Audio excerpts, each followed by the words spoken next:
welcome people of the World Wide Web. So it is Cypher Sigma, it is a Monday video, but it is a movie review video, yes. So I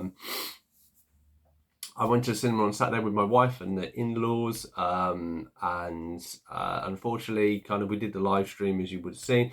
Went to see the movie not too far afterwards, and I think from early afternoon onwards, I just kind of crashed. I haven't been too well. Still don't feel too well, even though I probably seem all right. So this is why this review is coming out on a Monday rather than a Saturday or a Sunday, as I have one planned for the next weekend. So yes. So the review is for Bridget Jones 4, Bridget Jones Mad About the Boy, which is based on the third book within the series. For anybody who does or doesn't know, essentially this is set after the third movie where Bridget Jones marries Mark Darcy. They have kids, or they have two of them, and unfortunately several years after having these kids, Mark Darcy is killed. And it is Bridget Jones 4 years after that event trying to live her life and where she goes to kind of, and then tidy up the whole story, and that is the gist of it. It runs for, I think, just over 2 hours. 2 hours and 4 minutes, and I did thoroughly enjoy this movie. So we shall stick the spoiler warning up as per usual, and we shall get into it. So as I said, the movie starts, you kind of learn the events of Bridget Jones. So Bridget Jones is trying to get ready. She's trying to look after the two kids, Marble and Billy. Obviously struggling to go to this event. What you find out is essentially that every year on Mark's birthday, they celebrate him, and this is kind of a get together with her friends, or their friends, so to speak. As she's going along, you kind of see Colin Firth in the distance and stuff and points, and then obviously at the front door of the place you see him and he kind of speaks to her, and then as someone opens the door he's not there, and it's kind of this realisation that he pops in and out because he's always on her mind, which is, you know, it is quite a sad movie. I'm not going to give too much away on that thing yet, but you'll notice it as we go along. She goes to this dinner party and basically everybody's being very, oh, it's time to move on and everything like this, and how the kids are, and being very opinionated. Her friends, who we've met on the previous ones, she basically advised her that why is she here? So then they kind of leave that party to go to kind of get together with their friends. So you have Bridget and her three friends that you've met throughout all the previous movies, in a pub, and it's all about them kind of what they think she should do, and she should get out there, and her friend signs her up on Tinder. That's basically the sum of that. How we then go through an array of people basically telling her what she should do after this life, and obviously she hasn't been working, so it kind of invokes that she should go back to work. She is a lot about the kids going to school, and when she takes them to school, she meets Chitwali Forger, if I pronounce it right, who's his new character, Mr. Wallaker. He's a new science teacher for the school that the kids go to.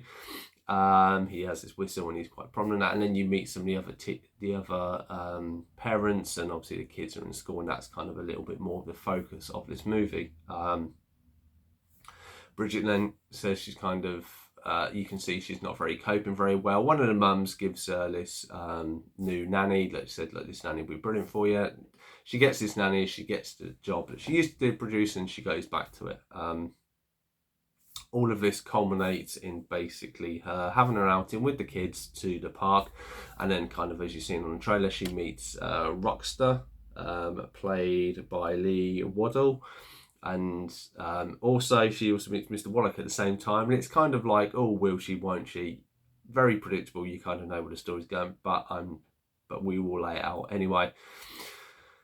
So Rockstar helps her, you know, he has his name, and then as after he helps her and the kids down and they get stuck in a tree, he notices that she's on Tinder and that. And then they go their separate ways, and then obviously he signs up to Tinder and kind of not stalks her, but obviously instigates a relationship. And then this sparkles for a few months up until a party at Bridget Jones's boss house. And then it's kind of he comes to there's a drunken kind of moment where he says he wished he'd met Bridget sooner, and obviously this is where the age gap comes into kind of consideration. In the morning she wakes up, he is gone, and he essentially ghosts her. She messages like you would do in a situation. We've all been in those moments. don't know about you, but I'm like, why don't you just tell somebody you're not really interested in them? You just fucking, pardon my French, ghosting is just a poor person's way of not owning up to something, the decision you've made. But so this is how it is. Then you have Bridget Moore getting involved with her work and obviously and with the kids and a school trip and something like this. And this is where then there comes a small pivot point where Roxler comes back in. He says, you know, I was kind of scared. This is why I made this mistake, and I come back and want you back, blah, blah, blah. And she says, you know, no, you've made your decision and that's it, which hats off to her.